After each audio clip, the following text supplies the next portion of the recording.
Now, when you've been writing your blog, right? And, you know, you've been out in the Navy for at least since 95, right? August, right? You write your blog around 2005, that's 10 years, right? And you start, going through the different things available to you to tell your story, right? And then you get to YouTube and you just start singing, right? Nothing weird about that, huh? No. Right, right. But 6 months into it, or so, right, you start being accused of being a child molester with your stepdaughter, right? Which they can only get if they're misreading the blog, not really listening, I don't know, to what you're saying, right? You even talk of what the pastor was doing and stuff like that on the blog, right? Mm-hmm. So this could also be, I know, retaliation from Christian Fellowship Church because their pastor doesn't do this openly, right? Like Jim Jones and all that, or they don't go around telling publicly that he does this with his edicts, right? Right. So who would have a more problem with it? Someone in the church, right? For example, right? I don't know if Ben and King were part of the church, but Ben kind of started before the 2020 program aired anyway, and but after it aired, that's when he kind of, you know, challenged me, asked me one more time, and even challenged me to fight him, right? So yeah, right.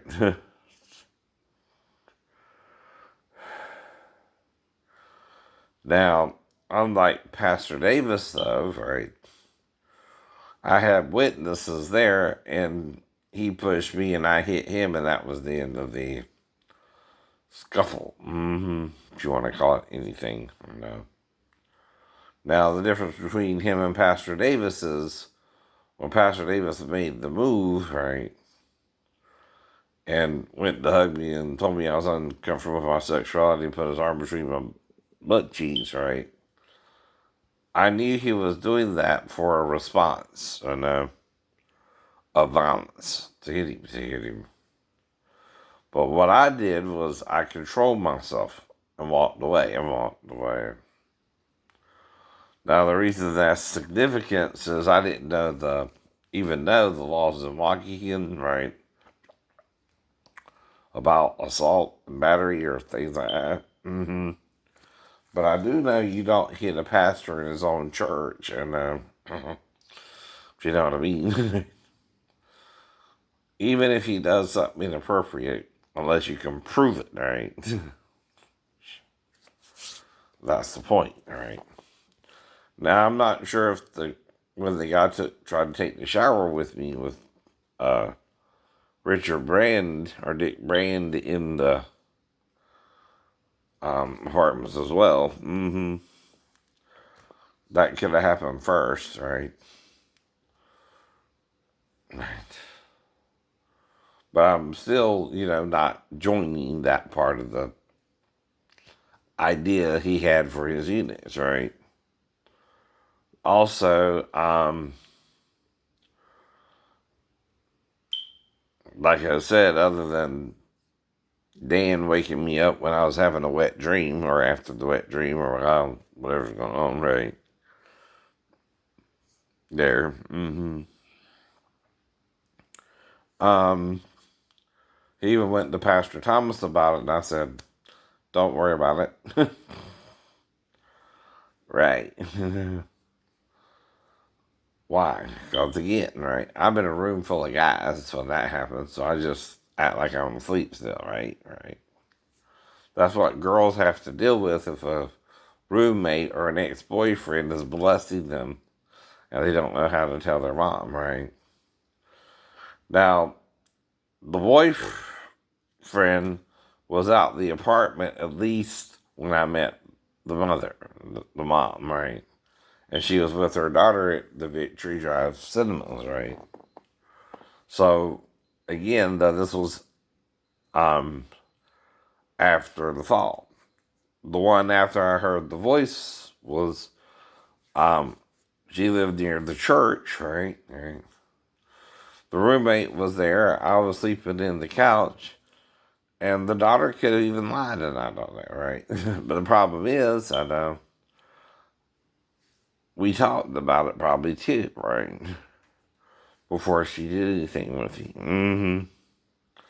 And I don't remember talking to her, but I know by morning, like I said, the evidence something happened, and she put her vagina in my face, which is, you know, cunnilingus, right?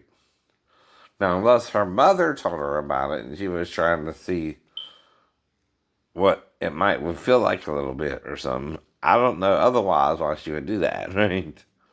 Unless the roommate was molesting her, which is the first thought that went through my head, right? Like I said, now if Amanda's near the bathroom, I won't think she needs help going to the bathroom and just pulling out her panties or go to the bathroom, right? It only gets weird if she sticks around, possibly, right? Unless she came in there to be fully, and then I might just bring her back to Daphne, not sure what's going on. But I would still ask her who showed her that in either scenario, right? One is just a little bit longer, maybe 10, 15 seconds, right? None of this really takes that long to do, but it takes a long time to explain it if you have amnesia of it anyway, and it's part of the point. Now, another problem is a false accusation, no matter who makes it harder for real pedophiles to be processed in a crime, right? That's another reason Poe keeps asking me, well, why are you talking about it still? Because, again, right, this is not something easily um, processable because of the length of time it happened anyway, I know. See, if Daphne did something that night and went to the police, right, okay, or, right, saw it and knew it wasn't what she wanted it to be and that they wouldn't believe her, or even if she went to the, I don't know, Navy itself and told them about it, right? Well, the problem is, how soon, right? The following Monday, right?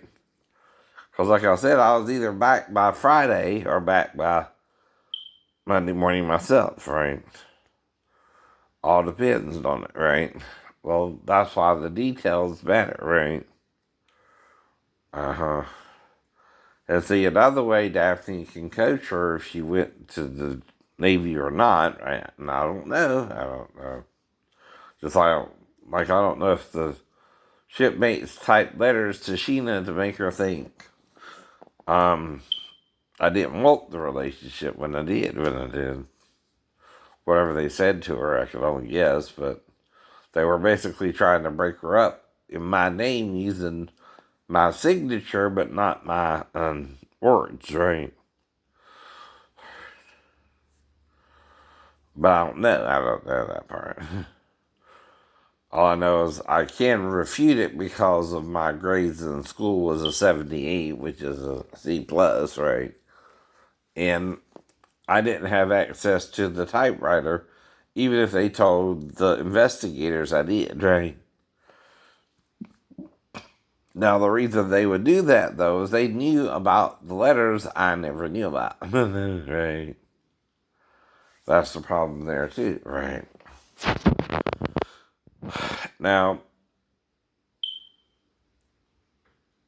only problem with the two girls is I wasn't trying to have sex with them, just their mothers, right? And both of them might have tried to be with me, and I don't remember that part, right? So that means if they did sneak in there later on at night, say around 2 or 3 in the morning, right? Usually when that happens, right? She couldn't sleep and wanted to talk about what had happened to her to someone other than her mom, right? And me and mom probably went to bed before midnight. Right? So, and I just read her a little bedtime story and went back and had sex with the mom kind of in the kitchen, right? And then I went to sleep on the couch and she went to the bedroom, right? So if something happens, it's a few hours later anyway. You know what I mean, right? Same with the girl. We got in after club hours with the other girl, right? But she would know someone was in the living room a few hours later, right?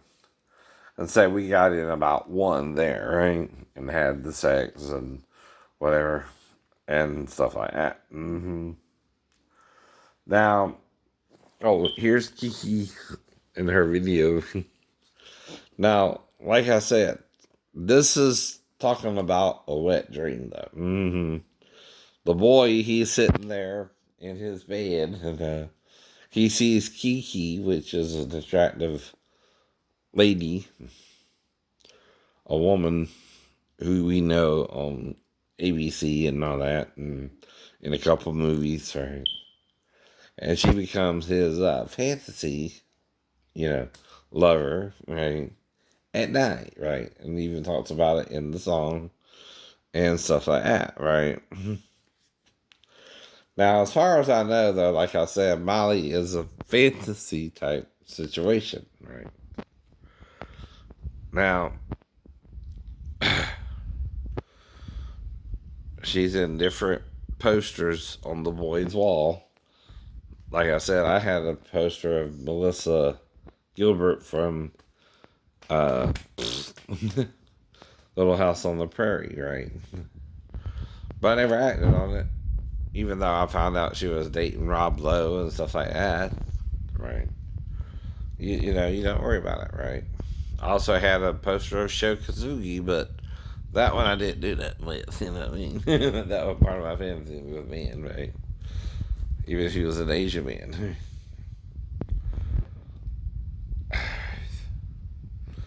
Right. Now, they mainly have the boy until here on his front, not his back. Or, I mean, not sleeping on his back. Sleeping on his back, not on his front. Because when you're having the fantasy and you're doing that, you could be humping the pillow. And I mean humping the pillow. Like it's Kiki. I don't know if girls do it too, but I know boys do. You're one too, I'm one too, right?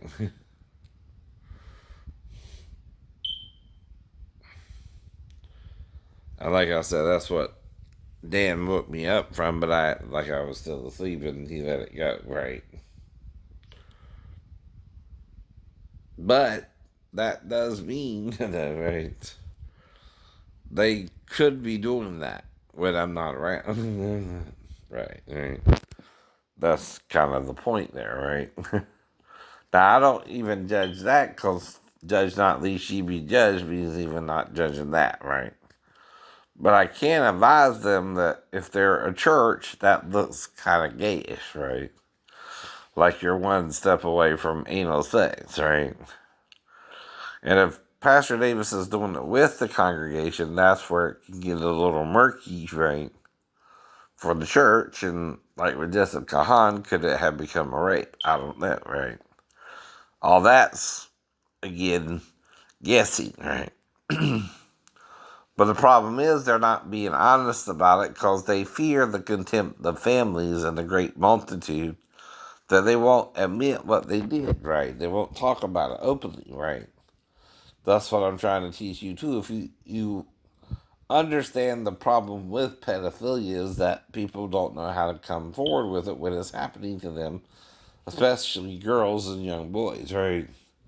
And young boys are different than girls because they're least likely, if molested or even raped, to report it, right? So again, you see that a lot on the show. So that's why I'm talking about it, Poe. You keep asking why. And that's why I'm asking you, well, are you a victim yourself? You keep not understanding or watching SVU, which explains why I'm doing it, right? If you watch that show, you'll know why I'm saying it, right? And what people go through when they report rape. But Daphne never reported anything. That's your problem. She didn't even go to the Navy about it. See, that's what I mean. That's guessing if she did or not, right? And then knowing if she had, the Navy could have done something about it then, right? Not now. No one could do nothing about it now. There's no evidence to suggest that even happened, in fact, right? Story one or story two, and that's why Daphne can say it never happened, not me. I don't know what's going on by that time, right? That was 2008. She said it, right?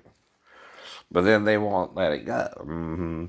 So I know if Daphne don't want me talking about it and trying to take down the blogs anyway, and I tried but couldn't, right? Because some of them were posted on older channels that I'd lost the password to, right? And the email I did them on, right? Even though they're still up, and I keep favoriting them, right? And keep them alive. YouTube can't take them down because those didn't quite violate their policies, right? Well, one of them is I'm naming who I'm doing the under fair use. I'm naming the man I'm impersonating, like Outcast, right? It is part of it too. I'm not taking credit for the songs, right? That Slice of Metal was asking me to do for him, right? So you keep asking me why, this is why. Plus, with a false accusation where it ain't Daphne or the child, right? Coming forward, that's someone else, which could be the dad or the granddad or, someone on base over the gay issue in the Navy, right? Well, it's all an issue, right? Now, and like I said, what makes it molestation is you don't consent to it and they try to do it with you anyway.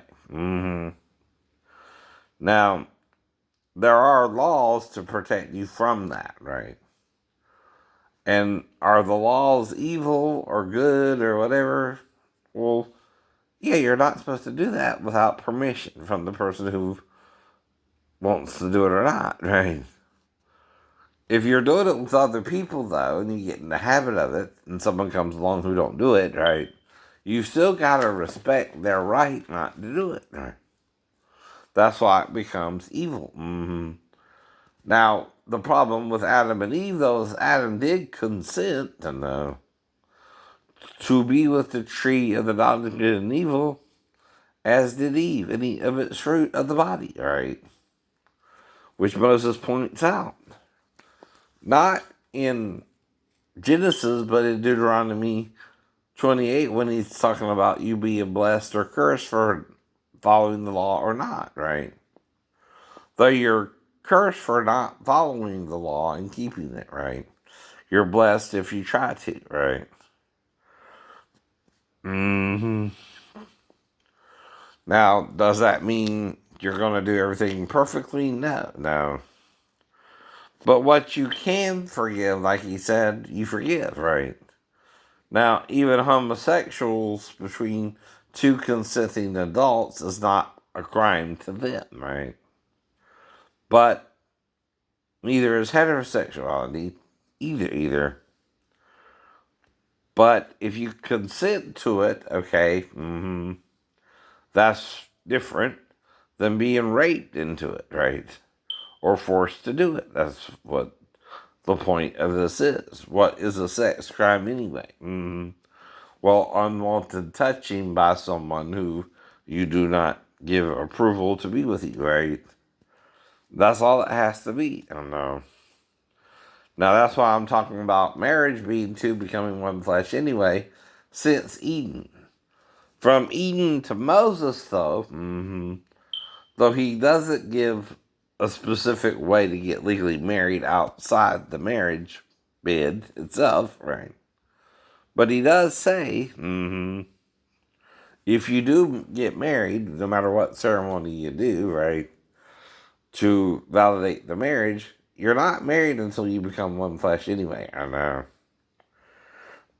Right.